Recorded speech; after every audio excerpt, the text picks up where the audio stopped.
હાલો મિત્રો, જય શ્રી રામ। હું છું તમારો મિત્ર ગોપાલ અને સ્વાગત કરું છું તમારા આપણા નવા વિડીયોમાં। તો મિત્રો, આજે આપણે આવી ગયા છીએ હોળીનો ન્યૂ વ્લોગ લઈને। તો બન્યા રહેજો આપણી જોડે। આજે તમને આપણા ગામની હોળી બતાવું। તો મિત્રો, આ છે અમારા ગામની હોળી, તમે જોઈ શકો છો। જો મિત્રો, આ ભાઈ હોળીમાં નારિયેલ હોમી રહ્યા છે અને જો કેટલા છોકરાઓ ભેગા થયા છે। હજી તો હોળીની પ્રગટાવવામાં જ આવી છે અને આટલા માણસો ભેગા થઈ ગયા છે। જેમ જેમ ટાઈમ જશે તેમ તેમ સમગ્ર ગામમાંથી માણસો આવશે।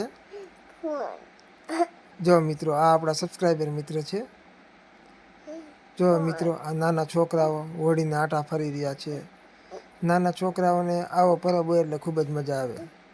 તેઓ ખૂબ જ મન મૂકીને આવો તહેવાર માણતા હોય છે અને હોળીની ફરતે પ્રદક્ષિણા કરતા હોય છે।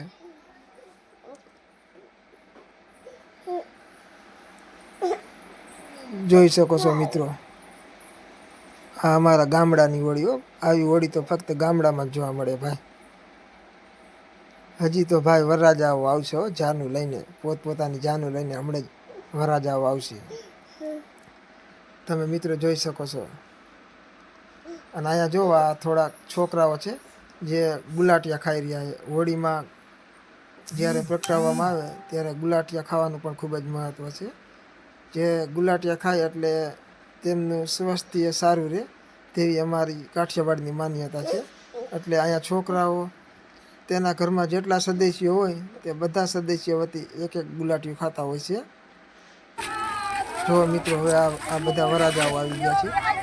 અમારે કાઠિયાવાડમાં માન્યતા છે કે આપણા લગ્ન થાય પહેલા વર્ષે હોળીએ જ્યારે આપણે પરણવા જાય ત્યારે તૈયાર થઈને વરરાજા બનીને હોળીએ જાય અને હોળીની પ્રદક્ષિણા કરે, 4 આંટા ફરતા હોય।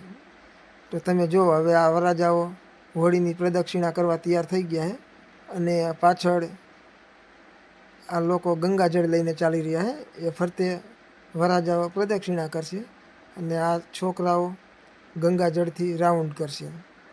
તો મિત્રો જુઓ, કેટલા વરરાજાઓ આવી ગયા છે ને। આ બધા જ વરરાજાઓ છે જેના લગ્ન થયાના 1 વર્ષ નથી થયા અને પહેલી હોળી છે એમના લગ્ન થયા પછીની। એટલે આ લોકો વરરાજા છે અને હોળીની પ્રદક્ષિણા કરશે। મિત્રો, આજે બુરી શક્તિ ઉપર સચ્ચાઈની જીત થઈ હતી એટલે આપણે આ હોળીને મનાવીએ છીએ। ભક્ત પ્રહલાદની કથા આની સાથે જોડાયેલી છે। તો મિત્રો, બન્યા રહેજો આપણી જોડે, તમને ખૂબ જ મજા આવશે। હજી તો આવા કેટલાય વરરાજાઓ ગામમાંથી આવશે અને આપણા ઘરે જો બાળકનો જન્મ થાય અને બાબો હોય તો પણ માન્યતા છે કે બાબાને પહેલી હોળીએ તેને પ્રદક્ષિણા કરાવવામાં આવે। તો જો આ ભાઈ બાબાને પ્રદક્ષિણા કરાવી રહ્યા છે અને જો હવે આ બધાની પ્રદક્ષિણા પૂરી થઈ ગઈ છે અને આ બધા લોકો હવે શ્રીફળ હોળીમાં વમી રહ્યા છે અને આ શ્રીફળ જેવા હોળીમાં શેકાઈ જાય પછી લોકો એને કાઢશે। જો આ લોકો કેટલાય લોકો ધોકા લઈને ફરી રહ્યા છે શ્રીફળ કાઢવા માટે। જો મિત્રો, આ ભાઈ શ્રીફળ કાઢજો ભાઈ, પેલી બાજુ શ્રીફળ કાઢે, જો શ્રીફળ કાઢ્યું। આવી તો ભાઈ અનેક વાતો છે હો ભાઈ અમારા ગામડાની। એમાંથી શ્રીફળ કાઢે ને એ શ્રીફળ સારું બાજા બાજી થાય ભાઈ, જોવાની મજા જ અલગ હો ખરેખર। હોળી તો ગામડાની। જો ભાઈ, આ બધા લોકો શ્રીફળ કાઢી રહ્યા છે। આવા દ્રશ્યો તો ફક્ત અમારા ગામમાં જ જોવા મળે હો ભાઈ।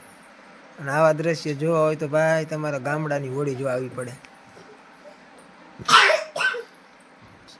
જો ભાઈ, આ પાછા બીજા વરરાજા આવી ગયા છે અને હોળીની પ્રદક્ષિણા કરવા માંડ્યા છે અને આ હોળી જ્યારે તૈયાર થતી હોય ત્યારે વચમાં એક માટલું અને એમાં ઘઉં નાખીને મૂકી દેવામાં આવતા હોય। પછી એ માટલામાં ઘઉં બફાઈ જાય એ હોળીની પ્રસાદી સ્વરૂપે આખા ગામમાં બાંટવામાં આવે, જે સામાન્ય રીતે હોળીના બીજા દિવસે એટલે કે ધૂળેટીના દિવસે બાંટવામાં આવતા હોય। તો મિત્રો, કમેન્ટ કરજો કેવી લાગી અમારા ગામની હોળી। અને જો આપણી ચેનલ પર પહેલી વાર આવ્યા હોય તો વિડીયોને લાઈક અને ચેનલને સબસ્ક્રાઈબ કરજો। Thanks for watching my video.